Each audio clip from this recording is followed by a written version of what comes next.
disease. And so that's the Thompson-Domeriter principle, and we'll get to that later. But the bottom line is we need this potassium for hydration of our cells and direct current energy, which powers the nucleus of the cell. All DNA compaction, replication, all RNA replication, and all protein synthesis depends on this potassium molecule and hydration of our proteins, creating the dipoles. Well, what's the problem? 90% of the people I test worldwide have too much calcium. If they don't stop recommending calcium, vitamin D for osteoporosis treatment, I'm going to have a cow. I mean, seriously, are they just ignorant? Can they not read? We have meta-analysis, but the problem is all the research is completely screwed up because they're not doing proper measurement. They can't estimate accurately the amount of calcium in people's diets other than what they declare in retrospect. They're not like measuring it on a daily basis. And then they make they take the improper measurement and they make the improper conclusion and they give the improper treatment 90% of the time. So remember this, number 4, why is calcium's excess such a problem? And the answer to that is number 4 thing I teach, and all these are big words, zippers. Dipoles, batteries, zippers. Okay, it's not complicated. Okay, so if you have calcium, it's a +2 ion. Potassium is a +1 ion. So that means it has 1 electron on the outer shell to donate. Anyway, so what happens is calcium can bind to 2 proteins at the negative charges. Remember, every other one's negative, and zip them together, just like it does is the principle of muscle contraction. Calcium comes in, zips the actin together. Sodium comes in at the speed of the light and pops the zippers of actin. The same thing is necessary in our cells. We must have sodium to pop the zippers. 90% of all salt restriction is harming patients. Doctors aren't doing the proper measurements. They're not making the proper recommendations, and they're harming patients 90% of the time. I tell them right to their face, either start using heritage minerals to measure the 94% of the minerals in the human body, or retire. You're harming patients. It's not okay. Stop now and start with yourself. You should want to know your own intracellular potassium level, the most important of all minerals to human physiology. So Dr. Warburg got it right in 1931. He got the Nobel Prize for describing the loss of cellular energy leading to the physiologic changes that led to cancer. He actually probably could have got about 5 Nobel Prizes, but Hitler prevented him. And Dr. Sayori in 1937 got the Nobel Prize for his work on basically the Krebs cycle, and then Dr. Krebs got it the next year and completing the cycle. It wasn't for vitamin C. He wrote a scholarly article on vitamin C in 1933, and he's the one that named it ascorbic acid. And then in 1936, he did an experiment, and he described that he discovered that it was harmful, and he said it was useless. And on March 13th, 1937, LA Times. I'm saying it's not just useless, it's harmful 100% of the time. Any intake of ascorbic acid is harmful 100% of the time, no exceptions. And interestingly, the product I recommend, which is 98.5% whole C, actually has ascorbic acid added to please the FDA, and I begged them to take it out. If they did, they would have a perfect rub of C and. And I'm not going to mention that company because I'm not necessarily going to promote that product. We use it only for one reason. The half-life of ascorbic acid is 90 minutes. The half-life of the C molecule, guess what? How many people on Earth know this? Almost no one.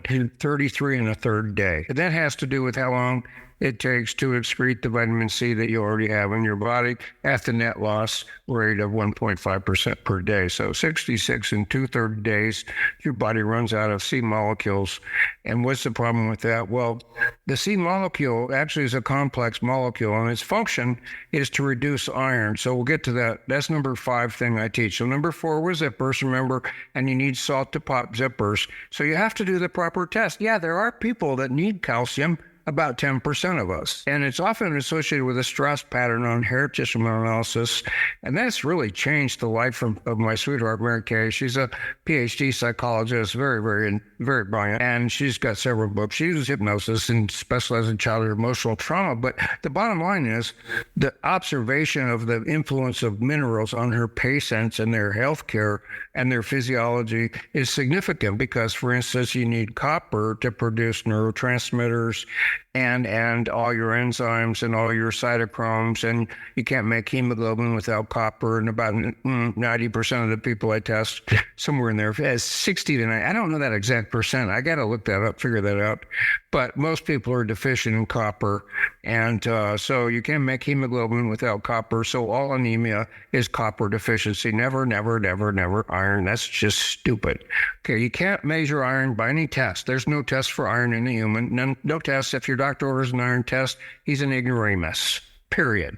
Go look it up. Seriously, I'm sick of it. And I called the chief pathologist of LabCorp. I gave him the references. Stop offering the test. It's fictitious. You can't measure iron in the human. Those are fictitious results. There's no way to measure it. Why? Because iron's stored in amyloid. Okay, so this is number 5. The 5th thing I teach is all about iron. Iron is the curse in Genesis. It's the reason we die. If we had magnesium in our hemoglobin like chlorophyll, it wouldn't oxidize. And I have some amazing revelations about that. But the bottom line is iron oxidizes, and in our mitochondria, it goes from Fe2. Mitochondria, those are those furnaces. It goes from Fe2 to Fe2 plus. And when it goes to Fe2 plus, it's oxidizing. It forms hydroxyl radicals very, very rapidly. And so we need the C molecule specifically. Dr. Signori thought it was the P factor, but we don't know. I'm in that process of trying to further that research. But the bottom line is the P factor he showed, he thought it was the permeability factor, and he felt that was reason for the action of the vitamin C, but it's a complex molecule.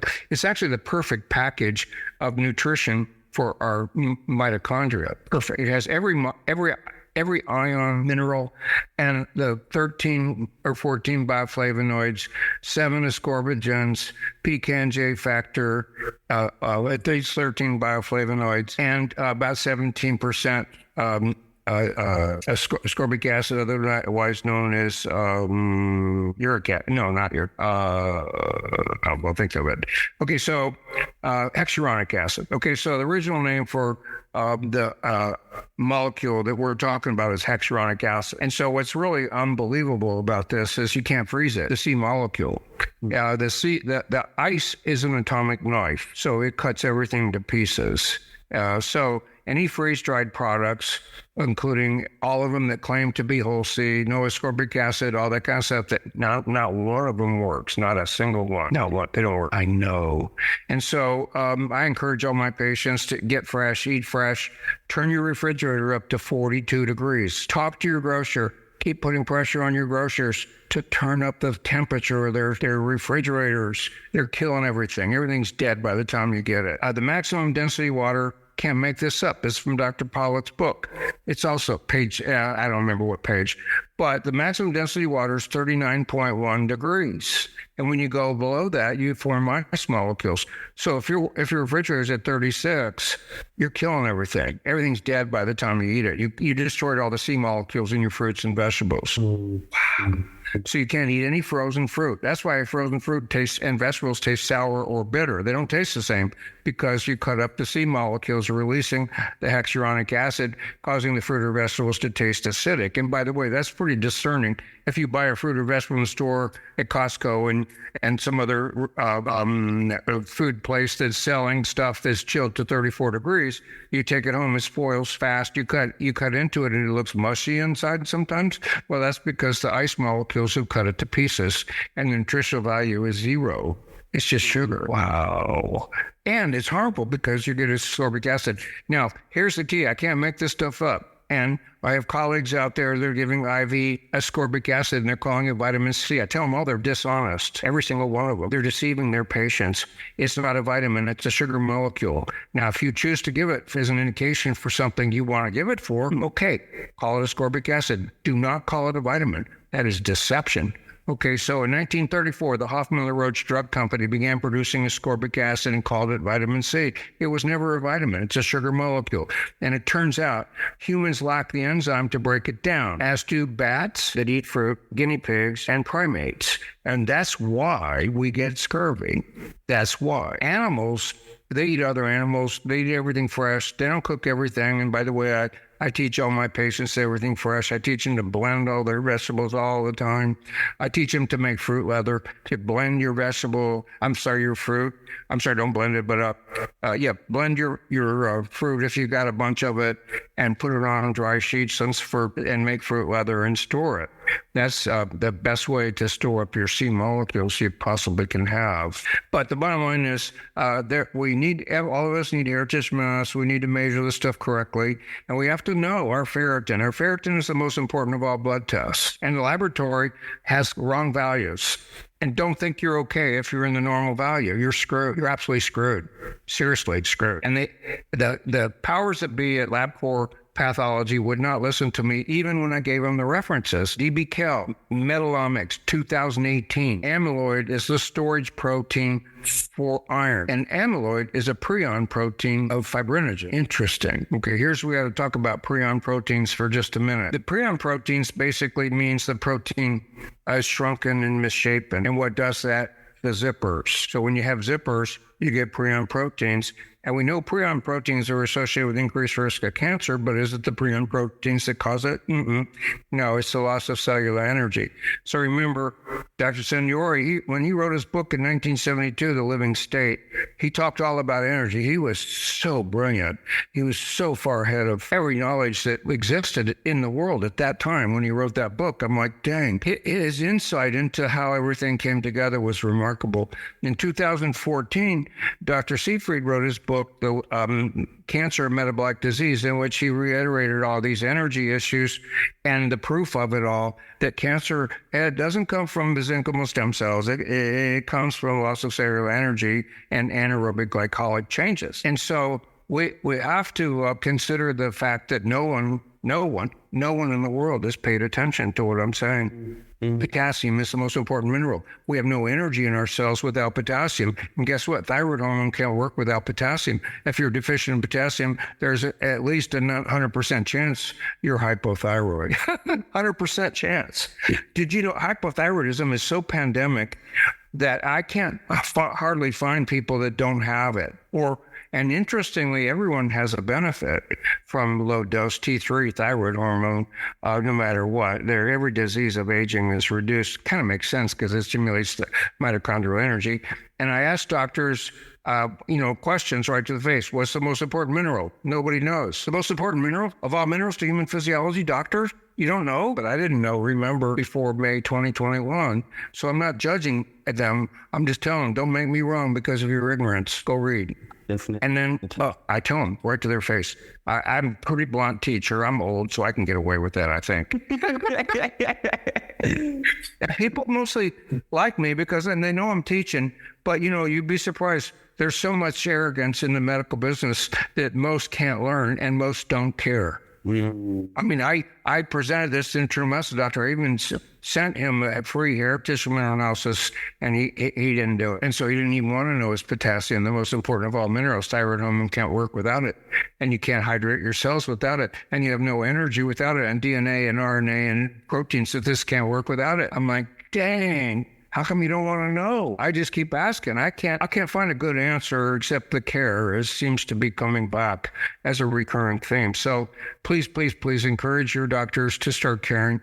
That'll get rid of burnout in the big picture, because I'm really blessed by seeing people get better. I'm blessed by seeing their illnesses and problems get better. I get really excited every once in a while when I treat children with different types of disorders, and I start balancing their minerals, and you see amazing results, just unbelievable results. It's just like, dang, I'm sorry I haven't kept up the testimonies from all the parents of the children that we've balanced their minerals over the years, but Mary Kay, my sweetheart and PhD psychologist, recently had the opportunity to observe a couple of children I started treating a couple of years ago that severe ADD, year and a half behind in school, couldn't concentrate, couldn't whatever. And we started balancing their copper and their thyroid. And in the first month, we started this young man on minerals, and he was taking 6 3 times a day. So you adults that have pitifully low doses of minerals, I want you to remember this young man taking 6 3 times a day. In the first month, he started doing that, and he put 18 seconds on his freestyle time in the swim team. 18 seconds. That's a major improvement. And 3 months later, his dad asked him about it. He said, how are you feeling? What do you think about all this stuff? And he